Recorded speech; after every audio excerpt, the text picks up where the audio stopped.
Estamos conversando con Iván Carrino, que es analista económico de la Fundación Libertad y Progreso. Y el tema que nos ocupa es uno que llena titulares en estos días, y es el de los fondos buitre. Cuando un gobierno necesita dinero, esos bonos son la salvación, pero cuando hay que pagar, se convierten en buitres. ¿Cómo ocurre esto? Hay una frase que resume esta cuestión, y es que los gobiernos festejan los créditos y lloran las deudas, ¿no? Entonces es verdad que el gobierno, cuando le falta plata, sale al mercado de capitales y se endeuda, y ahí lo venden como qué bueno, miren todo lo que vamos a hacer y estos proyectos y demás. Y luego la deuda hay que pagarla, ¿no? Entonces ahí empezamos con los problemas. Y la verdad es que esto de los fondos buitre, que hoy es un tema que ha llenado los titulares, nos estamos volviendo locos estas semanas con el tema de los fondos buitre, viene de larga data, porque en realidad tiene que ver con una deuda que se dejó de pagar en el año 2001. O sea, Argentina tiene su gran crisis en el año 2001. Fue una gran crisis fiscal fundamentalmente, el gasto estaba desbordado, eso afectaba a la economía entra en recesión, el gobierno se queda con menos ingresos todavía, y entonces la deuda se convierte en una carga muy pesada, y ahí, en lugar de hacer los ajustes necesarios para poder pagar la deuda, se recurre a otra manera de solucionarlo, que es dejar de pagarla, ¿no? Y se declara el default. O sea, Argentina declara el default diciendo no podemos pagarle a nuestros acreedores, y eso es en el año 2001. Y recién en el año 2005 y 2010 se comienza a tratar de resolver esta deuda impaga. Y ahí empiezan a aparecer, ahí es donde nacen los fondos buitres. ¿Por qué? Porque el gobierno en el 2005 y 2010 hace propuestas de canje, de reestructuración de la deuda. Entonces, ¿qué es eso? A los acreedores les digo, discúlpennos, no hemos podido pagar, podemos pagar una parte. El 100% a lo que nos comprometimos no podemos, pero una parte podemos. Entonces eso fue los dos canjes que se hicieron. Muchos acreedores aceptaron la propuesta, que en promedio tenía una quita del 65%, ¿no? Pero hubo acreedores que no. Es decir, hubo un 93%, digamos, del total de los acreedores que dijo, ok, me parece bien la propuesta, pero hubo un 7% que se quedó afuera. Y claro, esa gente que se queda afuera, de hecho, una vez que la deuda se deja de pagar, el valor del título cae a cero. Prácticamente no vale nada, ¿no? Porque una cosa es una deuda que en el futuro me va a generar un ingreso por la renta, y otra es una deuda que ya nadie me va a pagar, eso no vale nada. Y ahí es donde aparecen los fondos buitres. Son en realidad fondos del mercado financiero, gente que hace inversiones de riesgo, ¿no? Y se dedican fundamentalmente a comprar títulos en default, es decir, títulos que valen casi nada. Es decir, que a ese título que vale casi nada le dan un pequeño valor. Y en definitiva, a mí, que tenía ese título que no vale hoy nada, en teoría, me sirve, porque yo, que soy un individuo que no entiendo mucho de cuestiones legales, que no me animo a hacer una demanda contra un Estado, porque eso me puede llevar años y se me puede llevar todo el dinero que tengo en temas judiciales, me sirve sacarme de encima ese bono, poder vendérselo a alguien, y bueno, si esa persona quiere hacer las acciones judiciales que puede hacer, las hará. Y eso fue lo que pasó. O sea, los fondos buitres compraron estos bonos cuando valían prácticamente cero, y luego empezaron a hacer gestiones judiciales para cobrar el 100%, es decir, no cobrar la oferta del 65%, sino cobrar todo. Y bueno, mirá los años que tiene esto, ¿no? Hoy, en el año 2014, 4 años después del último canje, finalmente llegamos a una resolución, que ya se había llegado en el año 2012, porque hay otra característica también, es que esta deuda emitida por la Argentina tenía la jurisdicción de los Estados Unidos. Es decir, que en el contrato entre partes, si surgiera un conflicto, lo dirime la justicia de los Estados Unidos. Y uno podría decir, pero qué cosa rara, si estamos hablando del gobierno argentino, ¿por qué no son los tribunales argentinos los que deciden sobre esta cuestión?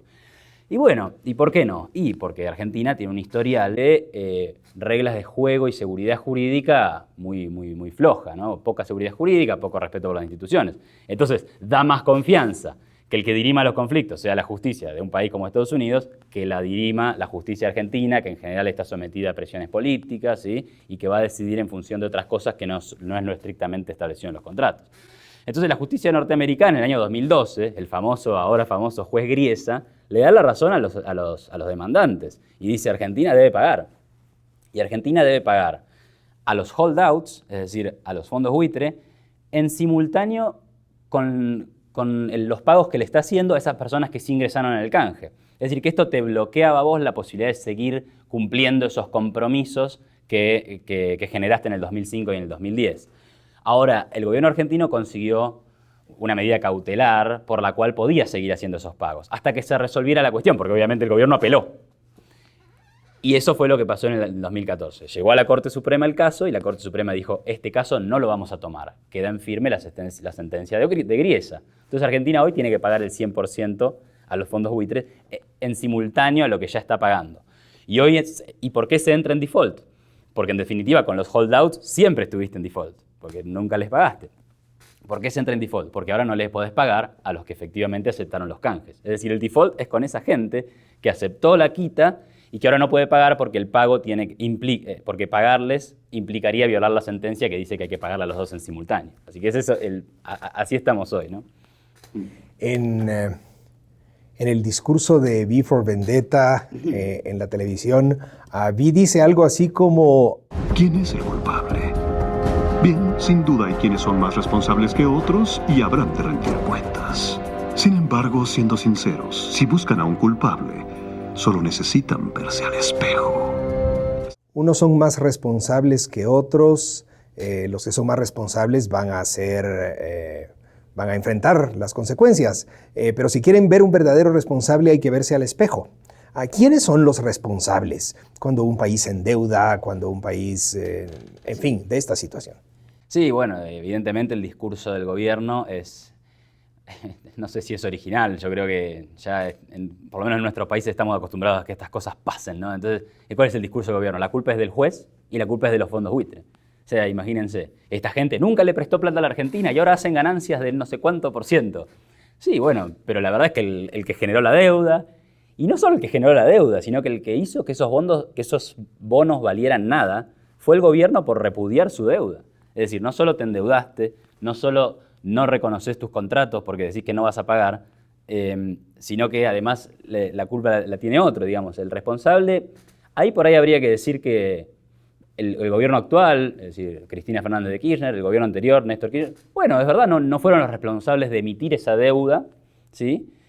Pero bueno, sí son los responsables de no administrarla bien, porque cuando uno asume el gobierno de un país, lo asume, en teoría, sabiendo de todos los problemas que tiene ese país. Y uno de los problemas era una deuda impaga que había que resolver. Claro, lo que pasa es que el gobierno dice, pero yo ya la resolví. En el 2005 y en el 2010 hice una oferta, una quita del 65% y de ahí en más estoy pagando.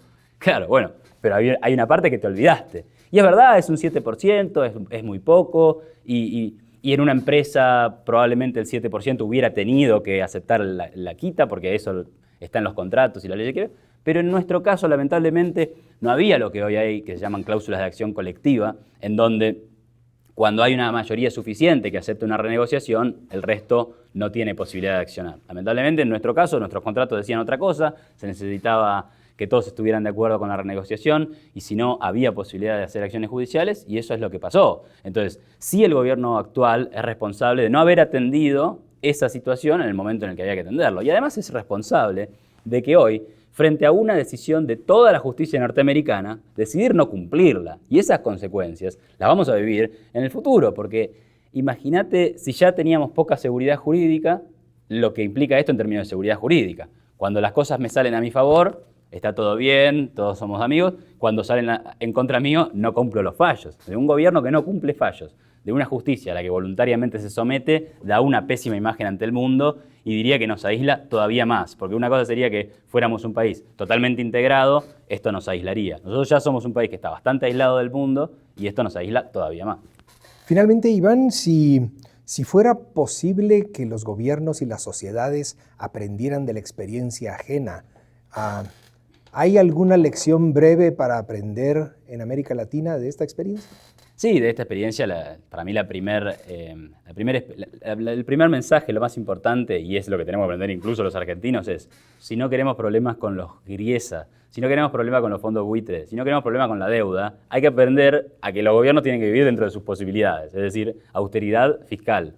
No hay que prometer cosas que después no se pueden cumplir y que exigen o deudas enormes o inflaciones enormes. Argentina tiene de las dos experiencias, crisis de deuda y crisis inflacionaria, y parece que no aprendemos. Ojalá que por lo menos los países que nos ven desde afuera aprendan la lección.